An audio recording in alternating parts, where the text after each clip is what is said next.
गुरु प्यारी साध संगत जी, प्रेम से कहना धन निरंकार जी।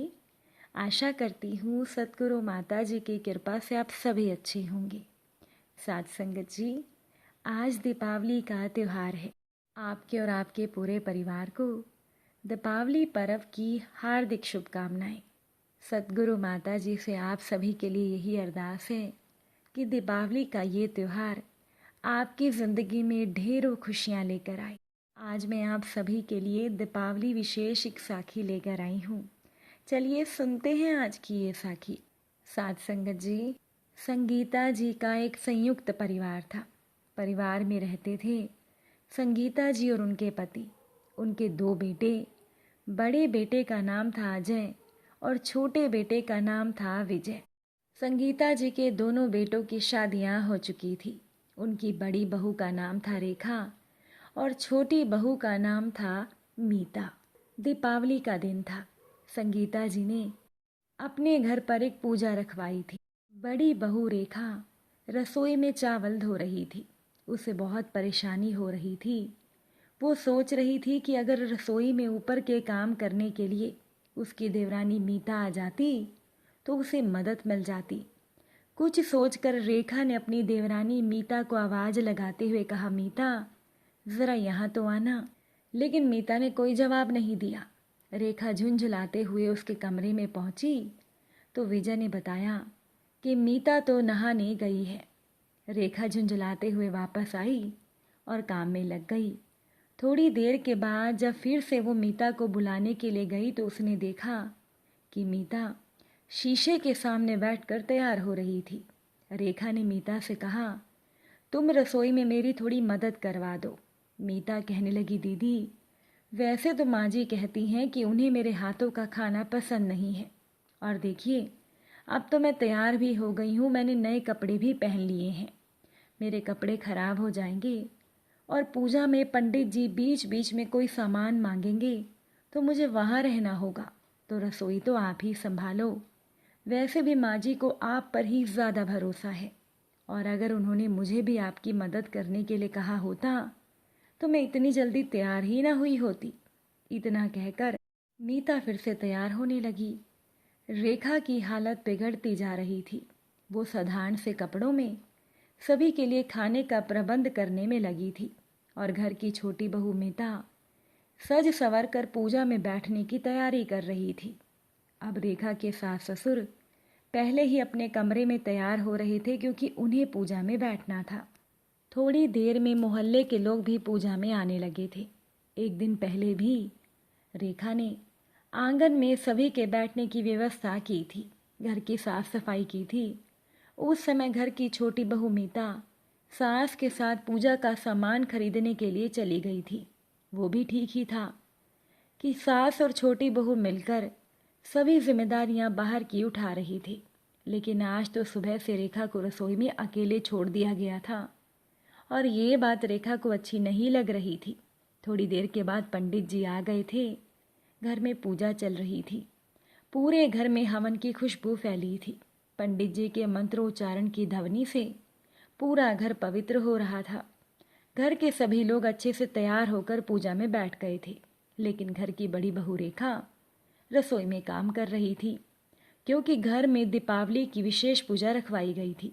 अब वैसे तो कहने को मोहल्ले के सभी घरों से एक एक व्यक्ति को बुलाया गया था, लेकिन देखते ही देखते कुछ रिश्तेदारों को और बाकी के लोगों को मिलाकर 30-35 लोग इकट्ठा हो गए थे।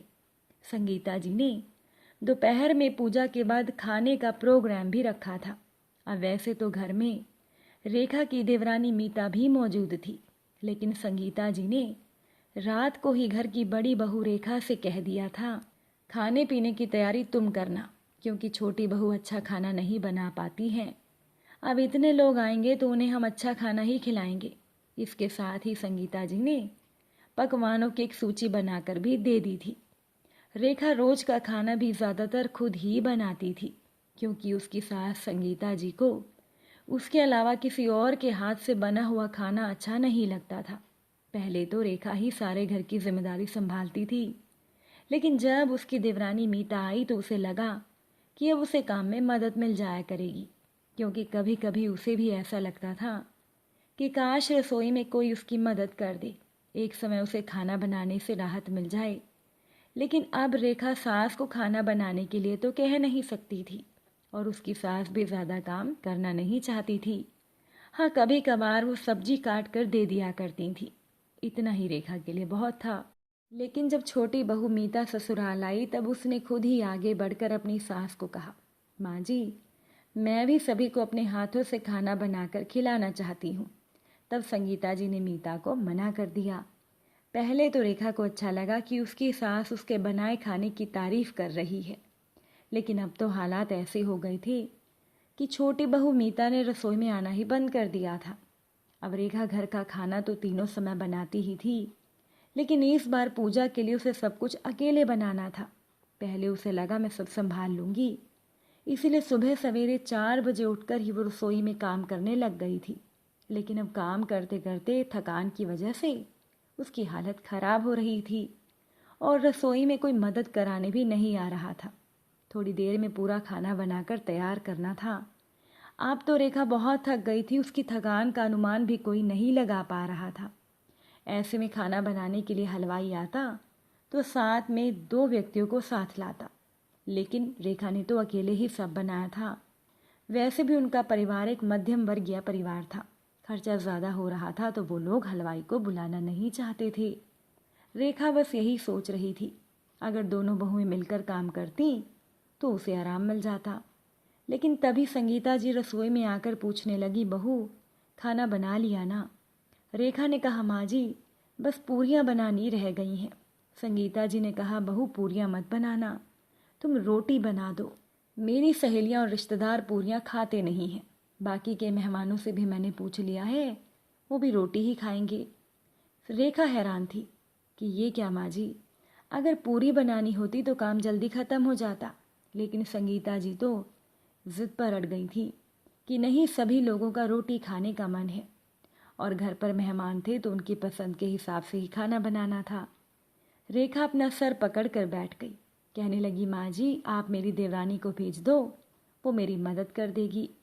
संगीता जी ने कहा, बहू खाना तो तुमने बना ही लिया है, अब रोटी बेकार बन गई तो कोई खा नहीं पाएगा। तुम तो बहुत अच्छी रोटी बनाती हो, वो भी तुम ही बना दो। इतना कहकर वो तो रसोई से चली गई तो रेखा हैरान से खड़ी रह गई। अब रेखा ने 10 किलो सब्जी अकेले ही काट कर 2-3 तरह की बनाई थी। सभी कुछ उसी ने बनाया था, मीठा भी। और अब संगीता जी कह रही थी कि 35 लोगों के लिए वो रोटी खुद ही बना दी। और उनकी छोटी बहू मीता सुबह से तैयार होकर इधर उधर घूम रही थी। और फिर रेखा ने रसोई का काम छोड़ा और वो सीधा अपने कमरे में चली गई। वहाँ जाकर उसने आराम किया। तभी संगीता जी उसे ढूंढते हुए कमरे में आकर कहने लगी, तुम यहाँ क्या कर रही हो? थोड़ी देर में खाने का समय हो जाएगा, जल्दी से रोटी बनानी शुरू कर दो। तुम रोटी बनाती जाना, हम खाना परोसते जाएंगे। रेखा ने थकी आवाज़ में कहा, माँ जी अब मुझसे उठा नहीं जा रहा, सुबह से काम करते करते मैं थक गई हूँ, मेरे शरीर में भी दर्द हो रहा है, सब तो मैंने ही बनाया है। आपने मेरी देवरानी से कोई भी काम करने को नहीं कहा, क्योंकि आपको मेरे हाथों का खाना अच्छा लगता है। तो चलिए, मैंने आपकी बात का मान रखा, सब मैंने अकेले बनाया, लेकिन रोटी में कौन सा स्वाद चाहिए? रोटी बनाने में तो मीदा मदद कर ही सकती है। संगीता जी ने कहा, बहू वो तुम्हारे जैसी रोटी कहाँ बना पाती है, मेहमानों के सामने हमारा अपमान हो जाएगा। रेखा ने कहा, माँ जी अगर वो रोटी अच्छी नहीं बना पाती है तो वो रोटी बनाना कब सीखेगी? खाना बनाने में आपने उसे मेरी मदद नहीं करने दी। अगर वो मेरे साथ रसोई में काम करवाती तो सब सीख जाती, लेकिन आपके लिए तो बड़ी बहू हर काम में अच्छी है, वो ही काम करेगी। माँ जी मैं हर काम में अच्छी हूँ तो क्या सारा काम मैं ही करूँगी? क्या इतना काम करते हुए मुझे थकान नहीं होगी? क्या मैं इंसान नहीं हूँ? कहते कहते उसकी आंखों से आंसू आने लगे। संगीता जी को भी शायद अपनी गलती समझ में आ गई थी। उन्होंने भी कह दिया, बहू तुम इतना अच्छा खाना बनाती हो, किसी और के हाथ से बना हुआ खाना खाने का मेरा मन नहीं करता है। लेकिन तुम सही कह रही हो, मैंने तो तुम्हारे साथ नाइंसाफ़ी की है, तुम आराम करो, अब बचा हुआ काम हम देख लेंगे और आगे से तुम अपनी देवरानी को अपने साथ रसोई में रखोगी ताकि वो भी खाना बनाना सीख ले और ये बात मैं मानती हूँ कि हर किसी के हाथ का स्वाद अलग होता है। वैसे तो छोटी बहू भी खाना अच्छा बनाती है, लेकिन मुझे तुम्हारे हाथ का खाना अच्छा लगता था, इसीलिए मैं हर समय तुम्हें खाना बनाने के लिए कहती थी। लेकिन बेटा, अब थोड़ा स्वाद बदल कर भी मैं खाना खा लिया करूँगी, और मीता भी अब से रसोई में बराबर का काम करेगी। वो तो पहले भी मुझे काम करने के लिए कहती थी, लेकिन मैं ही उसे मना करती थी। लेकिन अब ऐसा नहीं होगा, मुझे माफ़ कर दो और अपने आंसू पोंछ लो। घर में मेहमान है, तुम्हें रोता हुआ देखेंगे तो अच्छा नहीं लगेगा। और वैसे भी त्योहार का दिन है, आज के दिन तो हर किसी के चेहरे पर मुस्कुराहट होनी चाहिए। इतना कहकर सुनीता जी धीरे से हंस दी तो रेखा के चेहरे पर भी मुस्कान आ गई। थोड़ी देर आराम करने के बाद जब रेखा रसोई में गई तो उसने देखा कि मीता अपनी सास के साथ मिलकर रोटी बना रही थी। रेखा भी उन दोनों की मदद करने लगी, क्योंकि वो अपनी तरफ से हर तरीके से मदद करने को तैयार थी। बस उसे भी थोड़ी मदद की ज़रूरत थी। और आज संगीता जी ने बहू की बात को समझकर उसकी ज़िंदगी को थोड़ा आसान कर दिया था। खाना सही समय पर बनकर तैयार हो गया। सभी मेहमानों ने खाना खाया और घर के सभी लोग दीपावली की पूजा में एक साथ बैठे। और उस दिन के बाद से उस घर की दोनों बहुएं मिलकर रसोई का हर एक काम किया करती थीं। घर में जब ज़्यादा मेहमान आने वाले होते थे तब भी सभी लोग मिलजुल कर काम निपटा लिया करते थे, और केवल रेखा पर घर की सारी रसोई का, सारे काम का बोझ नहीं पड़ता था।